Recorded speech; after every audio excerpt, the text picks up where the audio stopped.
It's 10 a.m. on a Saturday. Recently, every week around this time, I start to get a headache. All thanks to her. The doorbell rings punctually, again, today. I can only watch as my husband happily goes to open the door. I'm home! Just kidding. We're like newlyweds, huh? You're late! Come in! Hey! Tea! You're so unhelpful. My husband, supporting the woman's shoulder, jeers at me. My precious weekend is always consumed by them.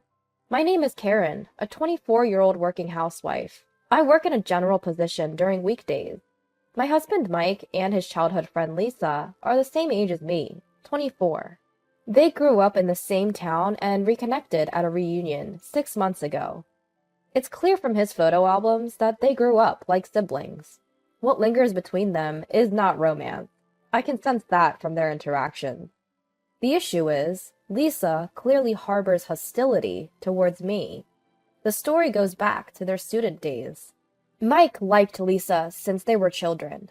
However, despite his constant attempts, his feelings never bore fruit, and he met me in college.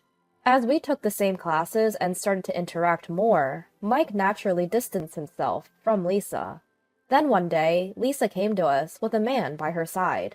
She looked at me smugly before saying this to Mike with upturned eyes. "We're getting married! I'm sorry, Mike, I couldn't reciprocate your feelings." Her insinuation, as if Mike had settled for me because he couldn't have Lisa, rubbed me the wrong way.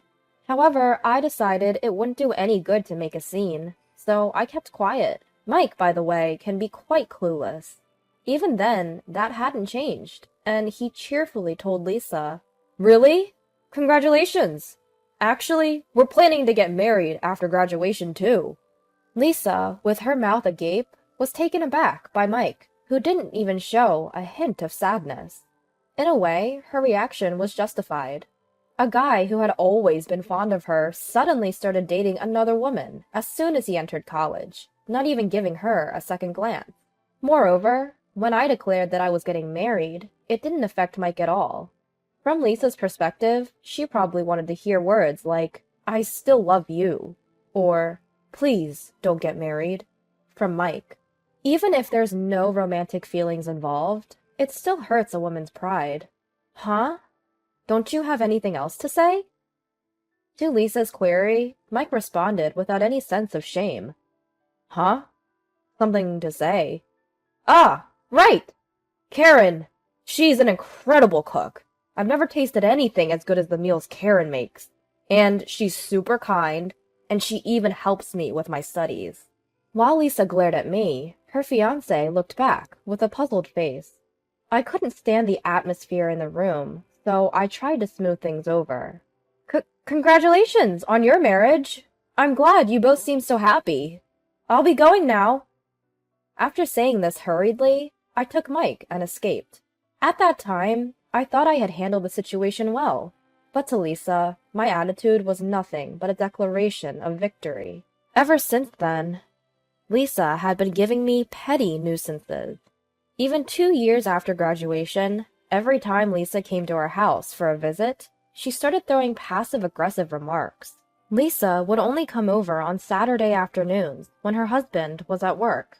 Of course, Mike never showed any interest in Lisa, but Lisa, on the other hand, would deliberately bring faded love letters from their elementary school days and try to one-up me. Hey, look at this! I found a love letter from Mike when I was cleaning my room!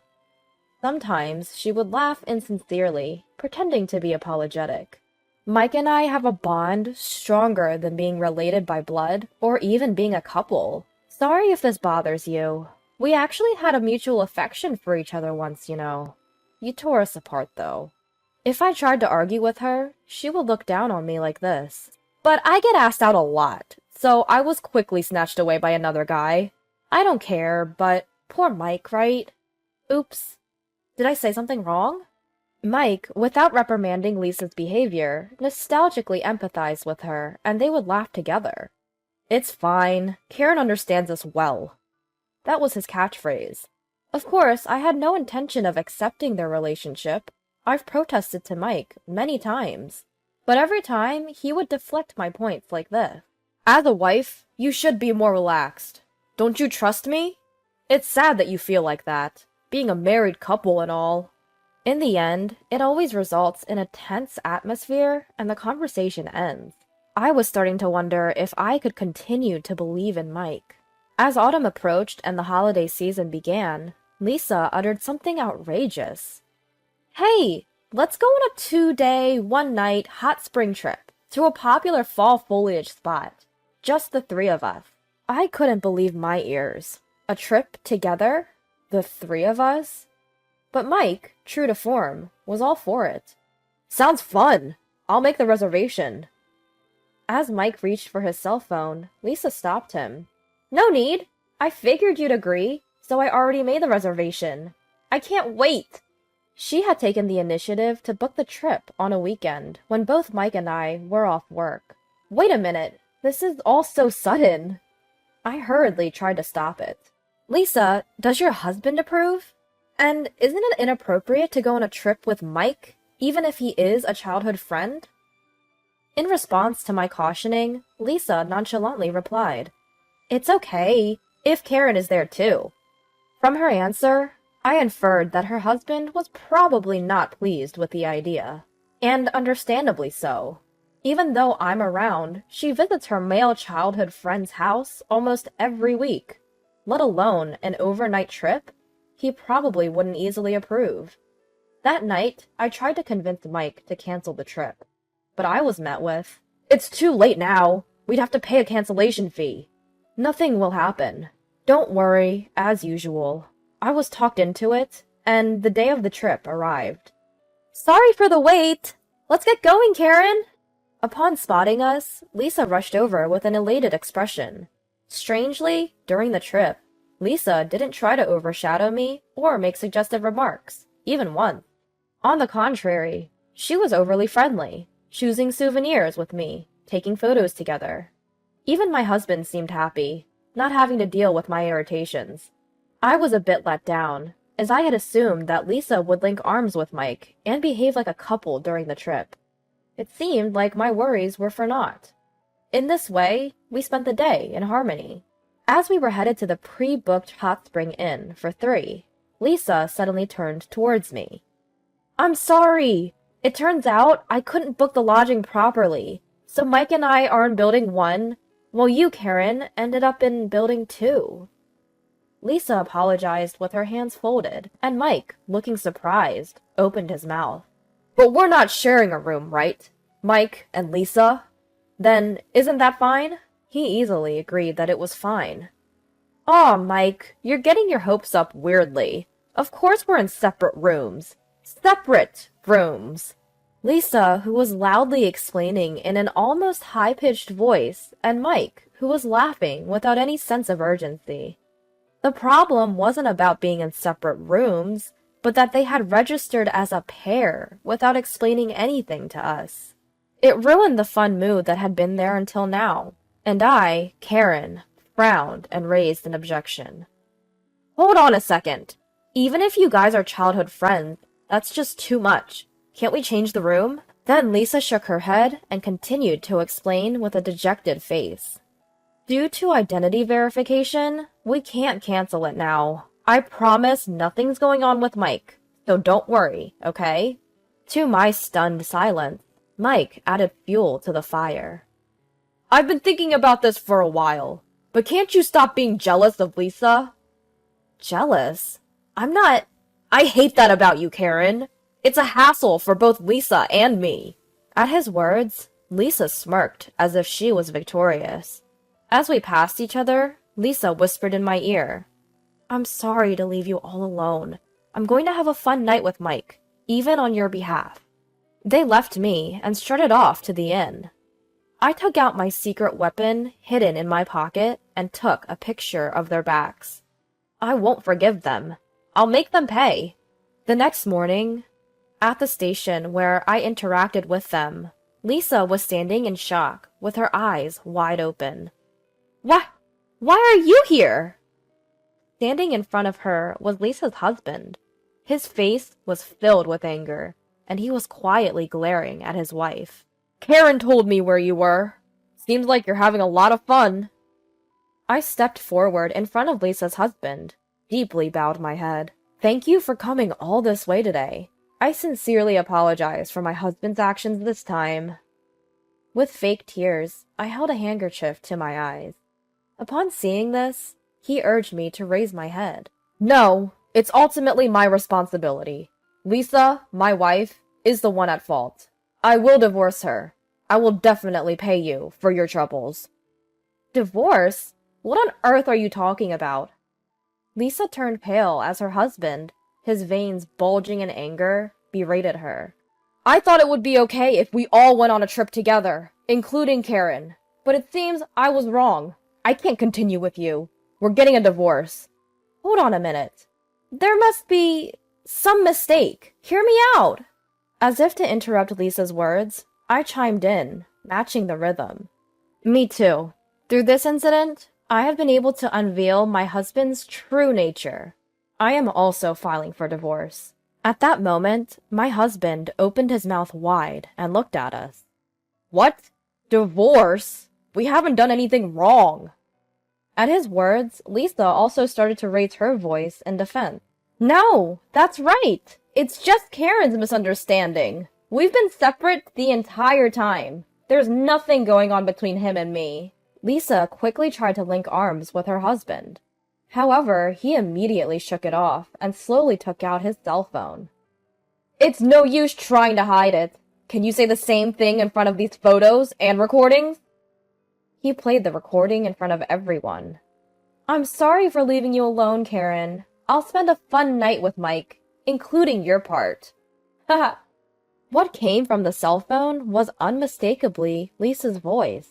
Lisa's voice, which I had secretly recorded when she whispered in my ear. Mike was astounded by the recording and started yelling at Lisa. Lisa! You said this to Karen? I interrupted Mike's yelling and showed a different piece of evidence. Two people walking arm in arm towards a hotel in a town under the twilight. Anyone who saw it wouldn't hesitate to think these two are having an affair. A stitch in time saves 9. From the beginning, I had not trusted Lisa and had preserved evidence in crucial scenes. Anyway, I had set a condition before this trip. That was, if Mike didn't protect me from Lisa, we would definitely get a divorce this time. What they did was not strictly an affair. It may have been mean to collect evidence that hinted at an affair and send it to Lisa's husband. But I, too, have been constantly undermined by Lisa. There must be something during a trip with 3 people. Then I'll have to take measures as well. I thought this was the only chance to have her husband intervene and punish Lisa. Soon, Mike started to make excuses in an agitated manner. Karen, it's a misunderstanding. We were just heading to the inn together. Shut up. How many times do you think I've warned you about Lisa?